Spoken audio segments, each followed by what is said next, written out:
Have you ever wondered what makes salt so different from sugar? They look similar, but their properties are worlds apart. A pinch of salt can bring out the flavors in your food, while a pinch of sugar can sweeten your morning coffee. So, what gives? Why such a stark difference? What's the secret behind these everyday kitchen ingredients? The answer lies in the world of chemistry, specifically in the realm of molecular and ionic compounds. Let's delve into the world of molecular compounds first. Molecular compounds, also known as covalent compounds, are fascinating entities that are all around us. They are the building blocks of many everyday substances, from the water we drink to the air we breathe.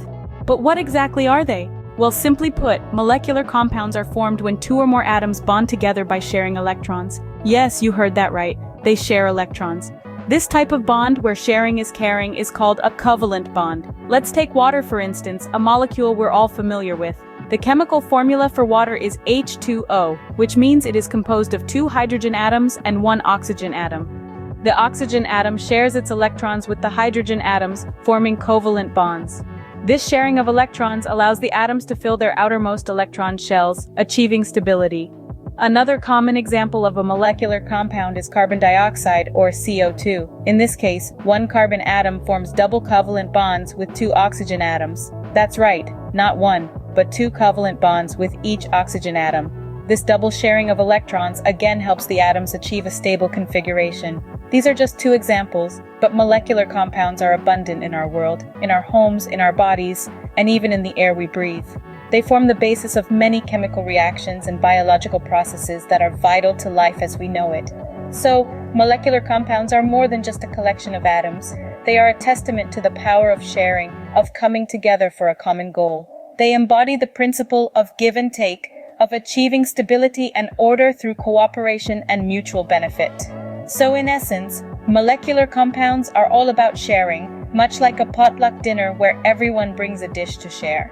Now, what about ionic compounds? How do they differ? Dive into the world of ionic compounds, where things get a bit more charged, quite literally.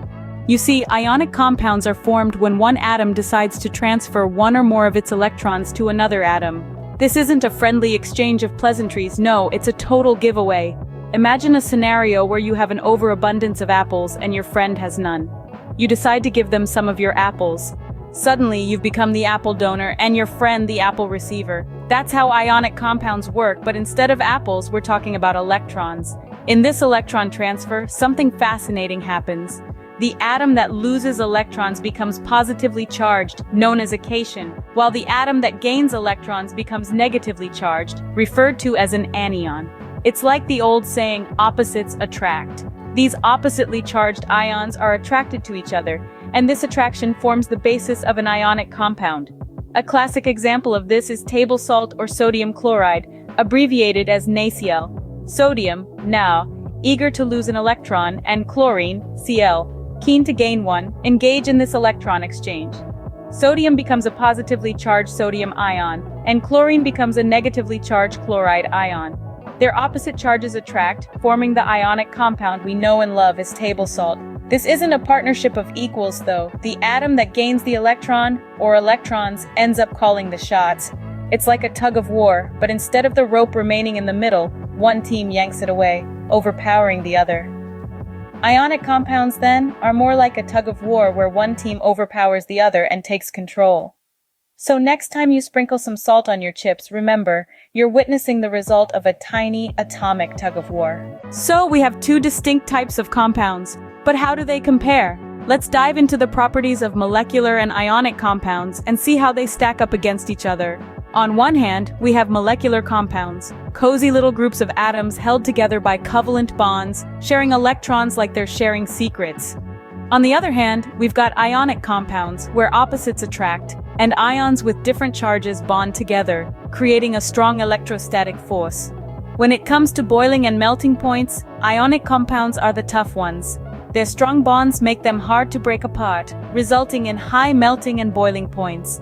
Molecular compounds, however, are the softies of the compound world. Their bonds are weaker, making them easier to separate and leading to lower melting and boiling points. Next up, let's talk about electrical conductivity.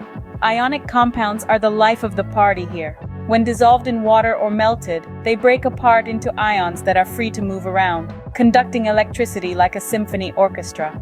Molecular compounds, however, are more like solitary musicians, preferring to stay put. They don't form ions when dissolved or melted, so they don't conduct electricity. Lastly, let's discuss solubility. Both types of compounds can be soluble in water, but it largely depends on the specific compound. In general, ionic compounds are more likely to be soluble because water molecules can easily separate the ions. Molecular compounds can be a bit more selective, with some dissolving well in water and others preferring non-polar solvents. So you see, these differences all come down to the nature of the bonds in each type of compound. The strong electrostatic forces in ionic compounds give them high boiling points, electrical conductivity, and solubility, while the shared electrons in molecular compounds result in lower boiling points and less conductivity.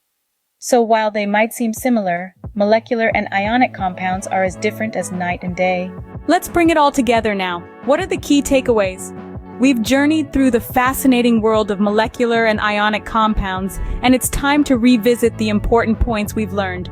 When we talk about molecular compounds, we're referring to those formations where atoms share electrons, creating a covalent bond. This is a bond of mutual sharing, a bond of friendship, if you will.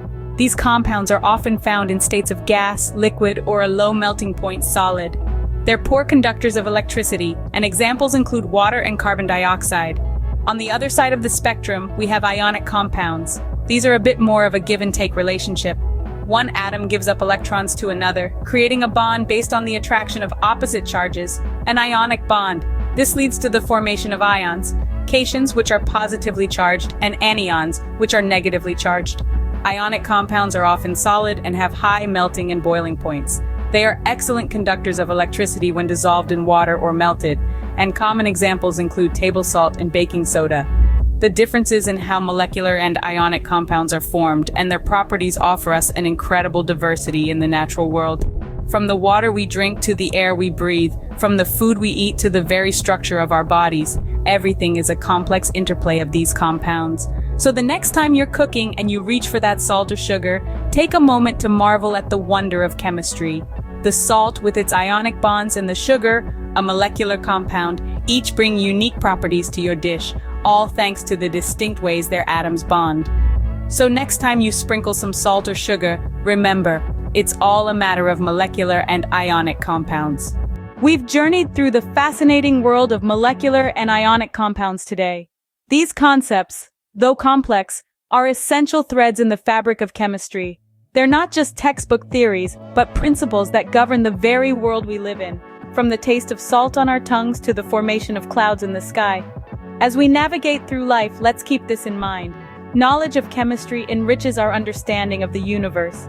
Keep exploring, keep questioning, and remember, chemistry is all around us.